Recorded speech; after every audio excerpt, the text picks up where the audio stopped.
YCP మాజీ MLA Mustafa చచ్చిన పాముతో సమానమని ఎమ్మెల్యే నాసిర్ అహ్మద్ ఎద్దేవా చేశారు. ఇల్లు కోల్పోయిన మోతీనగర్ వాసులకు అన్ని విధాలా న్యాయం చేస్తామని అన్నారు. గుంటూరు అభివృద్ధి కోసం కేంద్ర సహాయ మంత్రి పెమ్మసాని చంద్రశేఖర్ ఎంతో శ్రమిస్తున్నారని అభిప్రాయం వ్యక్తం చేశారు. రాష్ట్రంలో గత ప్రభుత్వం ప్రాజెక్టులను నిర్వీర్యం చేసిందని ఆయన ఆగ్రహం వ్యక్తం చేశారు.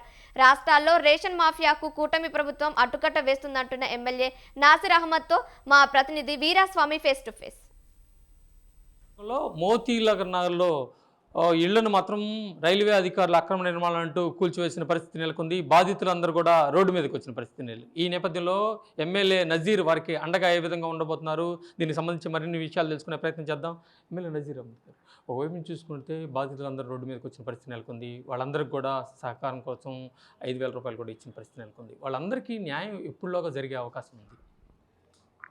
ముఖ్యంగా గుంటూరు నగరంలో 3 వంతెనలుగా ఉన్నటువంటి రైల్వే ఓవర్ బ్రిడ్జ్ని 4 వంతెనలుగా చేయడం, దానికి తగినట్టు అమరావతి రోడ్ నుంచి వచ్చేటువంటి డ్రైన్ వాటర్ ఏదైతే ఉందో అది పూర్తిగా మన కాకండ్ రోడ్డుకి చేరేటువంటి పరిస్థితుల్లో ఈ మోతీలాల్ నగర్ మీద నుంచి ఆ డ్రైన్ వెళ్తుంది. దీనికి రైల్వే అధికారులు వాళ్ళ పరిధిలో ఉన్నటువంటి వాళ్ళ రైల్వేకి సంబంధించినటువంటి స్థలంలో దశాబ్దాలుగా దాదాపు ఒక 20-30 సంవత్సరాల నుంచి ఒక 130 కుటుంబాలు ఆ ప్రాంతంలో నివసిస్తూ ఉన్నాయి.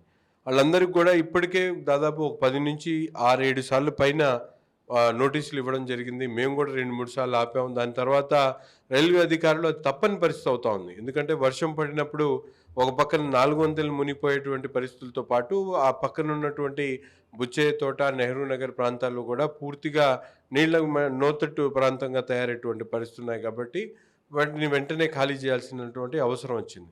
దీని మీద అక్కడ ఉన్నటువంటి ప్రాంత ప్రజలందరూ కూడా 90% మందికి గతంలోనే కౌండ్రపాడులో వాళ్ళందరికీ కూడా కొర్రెపాడులో దాదాపు ఇళ్ల స్థలాలు ఇవ్వడం జరిగింది. కానీ అక్కడ ఉన్నటువంటి చిన్న డిస్ప్యూట్తో వాళ్ళు ఆ ప్రాంతంలోకి వెళ్ళి ఇల్లు కట్టుకోలేనటువంటి పరిస్థితులు ఉంటే ఈ కూటమి ప్రభుత్వం ఏర్పడిన తర్వాత దాని మీద పూర్తిగా పరిశీలన చేసి అక్కడ ఉన్నటువంటి ప్రతి ఒక్క ఇంటి యజమాని కూడా స్థల యజమానిని ఇల్లు కట్టుకోవడానికి అవసరమైనటువంటి హౌసింగ్ లోన్స్ ఇప్పించడంతో పాటు దాన్ని పూర్తిగా నిర్మించే కార్యక్రమం జరుగుతూ ఉంది. అప్పట్లోగా ఈ ఇల్లు తీసేసేటువంటి క్రమంలో 106 మాత్రం చౌడవరంలో టెంపరీ రిలీఫ్ కోసం టెంపరీగా ఉండేటువంటి విధంగా అకామిడేషన్ కూడా చూపించడం జరిగింది. కానీ అది నగరం నుంచి దూరంగా ఉంది, మేము పనులు చేసుకునేటువంటి వాళ్ళం ప్రతిరోజు అక్కడి దాకా వెళ్ళి రాలేమని చెప్పి వాళ్ళు అనేక పర్యాయాలు చెప్పడం జరిగింది. కానీ ఈరోజు ఉన్నటువంటి పరిస్థితుల్లో వర్షాకాలం మొదలైతే ఆ పని చేయలేనటువంటి పరిస్థితులు, అందుకని తప్పని పరిస్థితుల్లో అక్కడ ఇల్లు తొలగించడం జరిగింది. తొలగించినటువంటి ప్రతి ఒక్కరికి కూడా ముందే చెప్పాం, 3 నెలల లోపల మీకు ఎక్కడో ఒక చోట అకామిడేషన్ అనేది హౌసింగ్ ఏదైతే కొర్రెపాడులో ఇల్లు కట్టించడమా లేకపోతే ఎక్కడైనా వాళ్ళకి టెంపరీగా అవకాశం ఉన్న చోట వాళ్ళకి ఇల్లు నిర్మించేటువంటి కార్యక్రమంతో పాటు ప్రతి ఒక్కరికి కూడా ఉండడానికి అద్దె రూపాన ఒక 5,000 రూపాయలు. గుంటూరు జిల్లాలో చూసుకున్నట్లయితే మాత్రం ఎక్కువగా గతంలో రేషన్ మాఫియా విషయంలో కూడా హత్యలు జరిగిన పరిస్థితి నెలకొంది. ఈ మధ్య కాలంలో చూసుకున్నట్లయితే మాత్రం గుంటూరు తూర్పు నియోజకవర్గంలో 2 వర్గాల మధ్య వివాదం నడుస్తోంది అని తెలుస్తోంది. దీని మీద కూడా చూసుకున్నట్లయితే మాత్రం కొంతమంది రేషన్ టాప్ డీలర్లు కూడా ధర్నా చేసిన పరిస్థితి నెలకొంది. ఇది మీ దృష్టికి వచ్చిందా అంటే ఏం చెప్తారు? లేదు, యాక్చువల్గా రొటీన్గా మనమే అధికారులే పూర్తి స్థాయిలో రేట్స్ చేయడం జరిగింది. ఇప్పుడు వాళ్ళిద్దరి మధ్య గొడవ, వీళ్ళిద్దరి మధ్య గొడవ కాదు. సిఎస్ఓ గౌరవ ముఖ్యమంత్రి గారి ఆదేశాల మేరకు అలాగే సివిల్ సప్లైస్ మంత్రి గారి ఆదేశాల మేరకు రాష్ట్ర వ్యాప్తంగా అనేక చోట్ల ఈ ఫెయిర్ డిస్ట్రిబ్యూషన్ మీద రేట్స్ జరిగింది.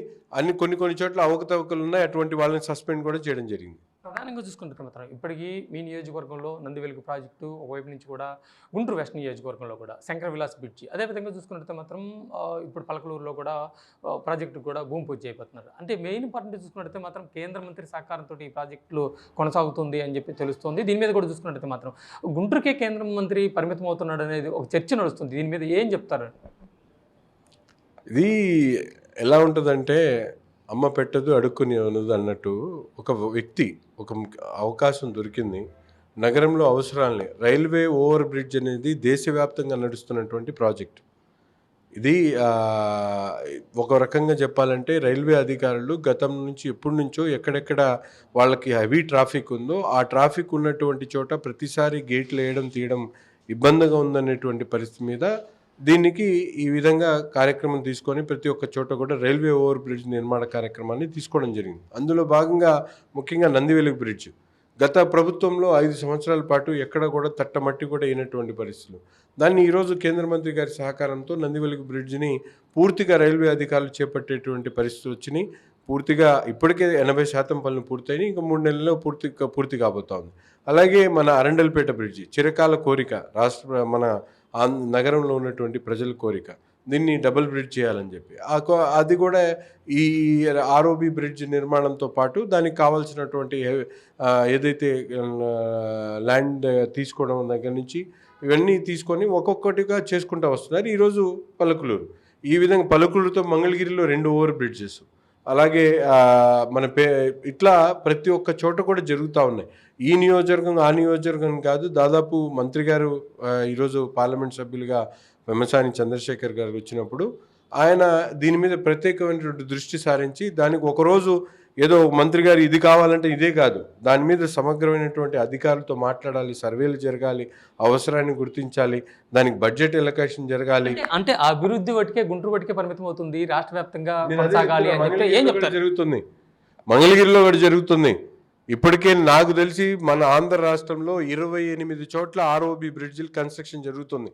ఇది కేవలం ఒక గుంటూరుకో లేకపోతే తెనాలికో లేకపోతే మంగళగిరి పరిమితం కాదు. అయితే మాత్రం ఎమ్మెల్యే నజీర్ అహ్మద్ చెబుతున్న పరిస్థితి మాత్రం ఏదైతే ఉందో, గతంలో చెప్పిన విధంగా మాజీ ఎమ్మెల్యే ముస్తఫా అక్రమాలు మాత్రం వెలికి తీస్తానని చెప్పిన ఎమ్మెల్యే నజీర్ మాత్రం చచ్చిన పామును మాత్రం దాని మీద నేను ఫోకస్ చేయను అని చెప్పి తన అభిప్రాయాన్ని వ్యక్తం చేస్తున్న పరిస్థితి నెలకొంది. అదేవిధంగా చూసుకుంటే మాత్రం రాష్ట్రంలో మాత్రం ఆ కూటమి ప్రభుత్వం అభివృద్ధి దిశగా అడుగులు ముందుకు వేస్తుందని తన అభిప్రాయాన్ని వ్యక్తం చేస్తున్నారు. ఇది మొత్తంగా చూసుకుంటే ఇక్కడ ఉన్న తాజా పరిస్థితి. కెమెరామెన్ శ్రీనివాస్తో వీరాస్వామి, స్వతంత్ర న్యూస్, గుంటూరు.